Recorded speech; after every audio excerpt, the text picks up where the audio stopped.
သူတို့နှစ်ယောက်စလုံးဟာစူပါဟီးရိုးတွေဖြစ်ပေမဲ့ဒေါ်ကပိုပြီးအားကောင်းလာတဲ့အချိန်မှာဟော့ကဘာလို့အားနေသွားတာလဲအဗန်ဂျာတွေကိုပထမဆုံးဝင်ရောက်တုန်းကဟော့ကသူ့ရဲ့အထွတ်ထိပ်ချိန်မှာဘရုစ်ဘန်နာပြောင်းလဲသွားတိုင်းဘယ်သူမှသူ့ကိုမတားဆီးနိုင်ခဲ့ပါဘူးသူဟာချက်တူရီစစ်တင်မောတွေကိုတစ်ချက်တည်းနဲ့ခြေမုံပစ်နိုင်ပြီးစစ်မြေပြင်တွေကိုဖျက်ကျော်တိုက်ခိုက်နိုင်တယ်လို့ရန်သူတွေကိုလည်းတွေးရစိတ်တွေလိုခြေမုံပစ်နိုင်ပါတယ်လိုကီတောင်မှနေရန်ကိုပြင်းပြင်းထန်ထန်ထုရိုက်ခံခဲ့ရပါတယ်တော်ပြီမင်းတို့အားလုံးငါအောက်မှာပဲရှိနေကြတာငါကနတ်ဖျားတစ်ပါးပဲပြင်းစရာကောင်းတဲ့တတဝပဲပြီးတော့ငါ့ကိုဖျားသခင်ကအနိုင်ကျင့်မှာမဟုတ်ဘူးတစ်ဖက်မှာတော့တော်ကအဲ့ဒီတုန်းကဒီလောက်အားကောင်းတာမဟုတ်ဘူးပထမဆုံးအပန်ကြာရုပ်ရှင်မှာသူနည်းနည်းရုန်းကန်ခဲ့ရတယ်အိုင်ယွန်မန်နဲ့တိုက်ခိုက်ရမှာအချိန်ပေါင်းများစွာလဲကျခဲ့ပြီးတစ်ချိန်ချိန်မှာတူတူတောင်ပြုတ်ကျခဲ့တယ်ရေစရာကောင်းတာကပေါ်ဆာထွတ်စဝင်ကမ်းမှာဟော့ကတော့ကိုတစ်ချက်တည်းနဲ့လဲကျအောင်လုပ်ပစ်ခဲ့တယ်ဒါပေမဲ့ HR of Arthur မှာတော့အရာအလုံးပြောင်းလဲလာခဲ့တယ်ဟော့ရဲ့စွမ်းဆောင်ရည်ကတိတိတတ်တာကျဆင်းသွားတယ်သူဟာအိုင်ယွန်မန်ရဲ့မလေးဆက်လေးတန်ချက်ကကိုတောင်ကင်တွယ်ရမှာအခက်အခဲရှိခဲ့ပါတယ်အိုင်ယွန်မန်ဟာအခြေခံအဖြစ်သူ့ကိုလက်တီးအိတ်လိုဆက်ဆံနိုင်ပြီးစကလက်တစ်ခုလေးနဲ့ဟော့ကိုပြင်းထန်စွာထိခိုက်ဒဏ်ရာရစေခဲ့ပါတယ်သူသွားတစ်ချောင်းတောင်ကျူးသွားပါသေးတယ်တောင်းပန်ပါတယ်တစ်ချိန်တည်းမှာပဲတော်ဟာကြီးမားတဲ့ခုန်ပြန်ကျော်လွှားမှုမပြုလုပ်သေးပါဘူးသူဟာတိုက်ပွဲမှာအာထရွန်နဲ့ရုန်းကန်နေရဆဲပါ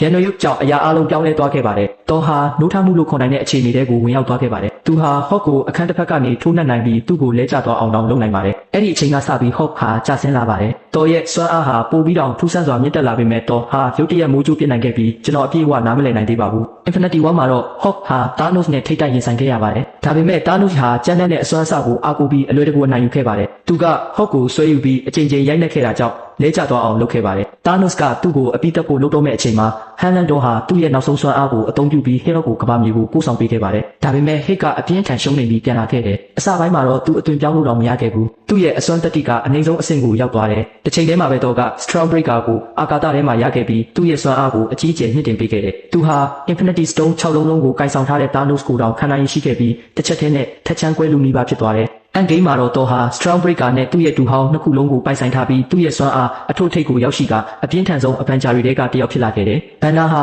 ဟော့နဲ့ပေါင်းစည်းပြီးထက်မြက်တဲ့ဟော့ဖြစ်လာခဲ့ပေမဲ့သူ့ရဲ့အစွမ်းတက်တီကတိတိတတ်တာရောနေသွားခဲ့တယ်။သူဟာကားတော်မနိုင်ပဲဒေါသထွက်ချင်အောင်ဆောင်ပြီးမော်တော်ဆိုင်ကယ်တွေကိုပြစ်ပေါက်ခဲ့ရတယ်။ Chat Tree တစ်ခုလုံးကိုတစ်ချက်တည်းနဲ့ဖျက်ဆီးနိုင်တဲ့တူးလေးတော့တတ်မဟုတ်တော့ဘူး။ဟစ်ဘာကြောင့်အားနေသွားတာလဲဆိုတဲ့အချက်ကတော့ Black Wish တို့နဲ့အများကြီးသက်ဆိုင်ပါတယ်သူတို့နှစ်ယောက်စလုံးဟာစူပါဟီးရိုးတွေဖြစ်ပေမဲ့ဒေါ်ကပိုပြီးအားကောင်းလာတဲ့အချိန်မှာဟော့ကဘာလို့အားနေသွားတာလဲအဗန်ဂျာတွေကိုပထမဆုံးဝင်ရောက်တုန်းကဟော့ကသူ့ရဲ့အထွတ်ထိပ်ချိန်မှာဘရုစ်ဘန်နာပြောင်းလဲသွားတိုင်းဘယ်သူမှသူ့ကိုမတားဆီးနိုင်ခဲ့ပါဘူးသူဟာချက်တူရီစစ်တင်မောတွေကိုတစ်ချက်တည်းနဲ့ခြေမုံပစ်နိုင်ပြီးစစ်မြေပြင်တွေကိုဖျက်ကျော်တိုက်ခိုက်နိုင်တယ်လို့ရန်သူတွေကိုလည်းတွေးရစိတ်တွေလိုခြေမုံပစ်နိုင်ပါတယ်လိုကီတောင်မှနေရန်ကိုပြင်းပြင်းထန်ထန်ထုရိုက်ခံခဲ့ရပါတယ်တော်ပြီမင်းတို့အားလုံးငါအောက်မှာပဲရှိနေကြတာငါကနတ်ဖျားတစ်ပါးပဲပြင်းစရာကောင်းတဲ့တတဝပဲပြီးတော့ငါ့ကိုဖျားသခင်ကအနိုင်ကျင့်မှာမဟုတ်ဘူးတစ်ဖက်မှာတော့တော်ကအဲ့ဒီတုန်းကဒီလောက်အားကောင်းတာမဟုတ်ဘူးပထမဆုံးအပန်ကြာရုပ်ရှင်မှာသူနည်းနည်းရုန်းကန်ခဲ့ရတယ်အိုင်ယွန်မန်နဲ့တိုက်ခိုက်ရမှာအချိန်ပေါင်းများစွာလဲကျခဲ့ပြီးတစ်ချိန်ချိန်မှာတူတူတောင်ပြုတ်ကျခဲ့တယ်ရေစရာကောင်းတာကပေါ်ဆာထွတ်စဝင်ကမ်းမှာဟော့က